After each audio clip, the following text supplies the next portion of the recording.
It is fascinating how history never truly stays in the past, is not it? Just when you think the geopolitical dust has settled on the 20th century, old tensions flare up with entirely new vocabulary. Recently, a wave of political commentary has surfaced, sparked by some very aggressive rhetoric regarding U.S.-Cuba relations, potential Department of Justice indictments against foreign leaders, and a complete dismissal of peaceful diplomacy. It feels like we are looking at a modern reimagining of the Cold War, broadcasted right through our screens. It really does. The specific commentary we are analyzing today centers around recent statements directed at the Cuban government, specifically targeting the Castro family's enduring influence. The rhetoric is incredibly charged, blending domestic political strategy with a demand for kinetic, forceful foreign policy.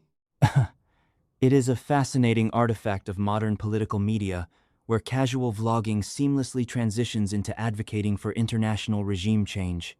Exactly. And before we unpack the profound implications of this rhetoric using some structured analytical frameworks, I want to share something with our listeners. If you enjoy the kind of deep, multifaceted analysis we do here, you need to check out our sponsor for today's episode.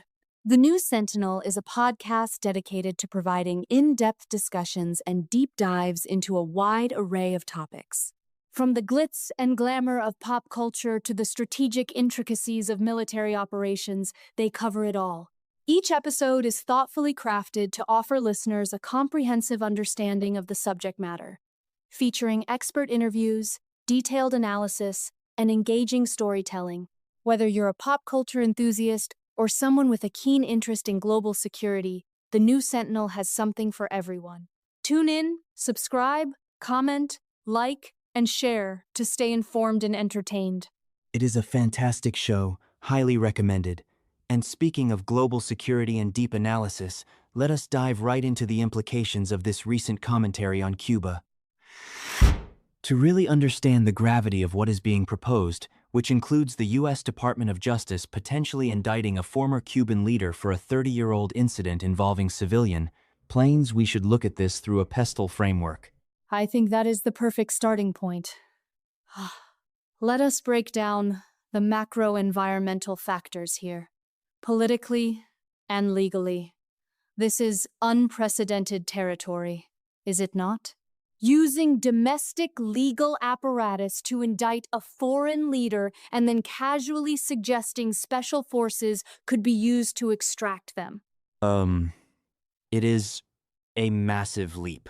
Politically, the commentator is advocating for a revived, highly aggressive interpretation of the Monroe Doctrine, jokingly referred to in the video as the Dunroe Doctrine, which essentially demands the absolute eradication of socialist regimes in the Western Hemisphere. Legally, the implications of the DOJ indicting a foreign figure for a decades-old international incident are staggering.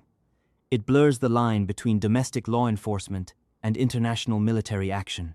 If a nation starts using its justice system as a pretext for military extraction, it completely upends international legal norms. And what about the economic and social pillars of this pestle analysis? The commentator heavily emphasized that one single family allegedly controls 70% of the Cuban economy, using that to dismiss the idea that the U.S. trade embargo is the root cause of the island's struggles. Right. That is a classic economic debate. The commentator uses the irony of a communist state allegedly needing access to capitalist markets to survive as a rhetorical weapon. Economically, the strategy being praised is one of maximum pressure squeezing that remaining 30%. Socially, the commentary is deeply intertwined with domestic diaspora politics. The speaker explicitly notes that the Cuban demographic in places like Miami is highly valued because of their specific, conservative voting patterns. It is a stark reminder that foreign policy is rarely just about foreign nations.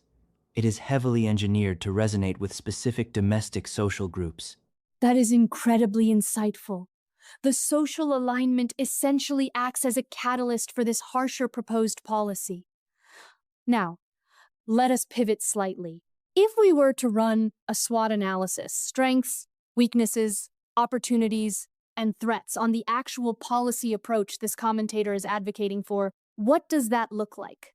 The core proposal here is the abandonment of peaceful transition in favor of forceful retribution and regime infrastructure destruction. Looking at the strengths of such a hardline approach, from a purely strategic standpoint, it projects absolute deterrence. The commentator argues that aggressive action in Cuba would strike fear into other authoritarian regimes in the hemisphere, like Nicaragua. It also plays incredibly well to a specific political base that favors strongman tactics. However, the weaknesses are glaring. A kinetic, forceful intervention is financially exorbitant, logistically chaotic, and rarely results in a stable democratic transition. You cannot simply bomb a regime's infrastructure and expect a flourishing civil society to sprout from the rubble. Not to mention the humanitarian cost, which the speaker almost casually brushes aside in favor of payback. What about the opportunities and threats?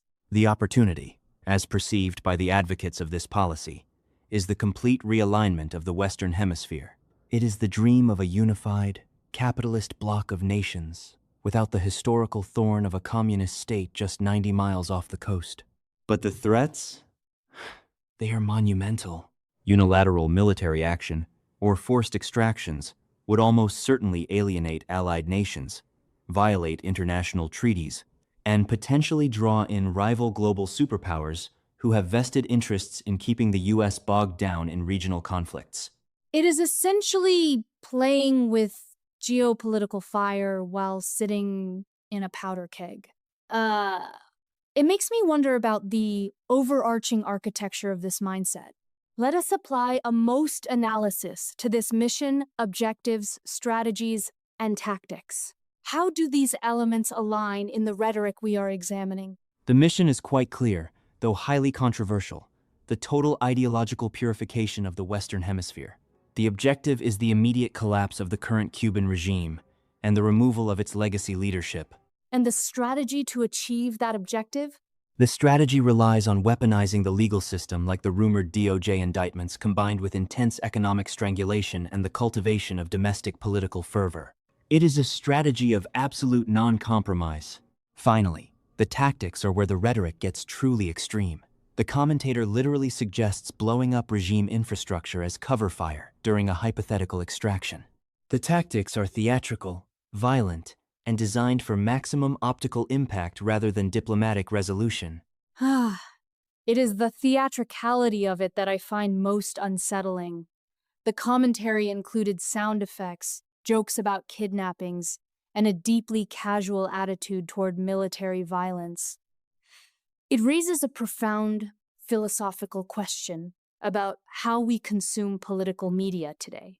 When a commentator advocates for treating a foreign nation with extreme harshness and frames military retribution as a form of entertainment, at what point does the pursuit of justice risk mirroring the very authoritarianism it claims to be fighting? That is the ultimate paradox of this kind of hardline rhetoric. When you strip away the jokes and the casual vlogger tone, you are left with a demand for raw, unchecked power.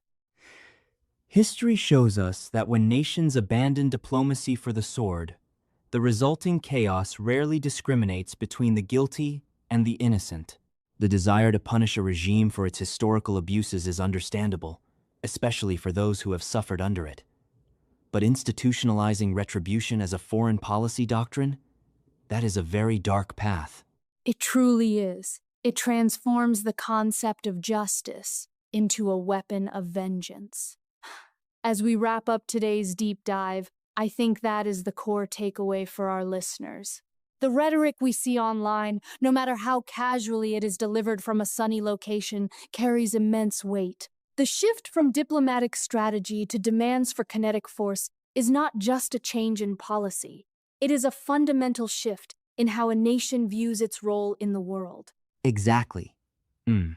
It forces us to ask ourselves, are we looking for solutions that build long-term stability, or are we simply looking for a dramatic spectacle to satisfy a desire for retribution? The frameworks we applied today, Pestle, SWOT, and MOST, reveal that while the latter might be emotionally satisfying for some, the real-world consequences are dangerously unpredictable. A sobering thought to leave on. Thank you to everyone tuning in, and remember to question the underlying currents of the media you consume. The world is rarely as simple as a 10-minute video makes it out to be. We will be back next time to unravel another layer of our complex world. Until then, stay curious and stay critical.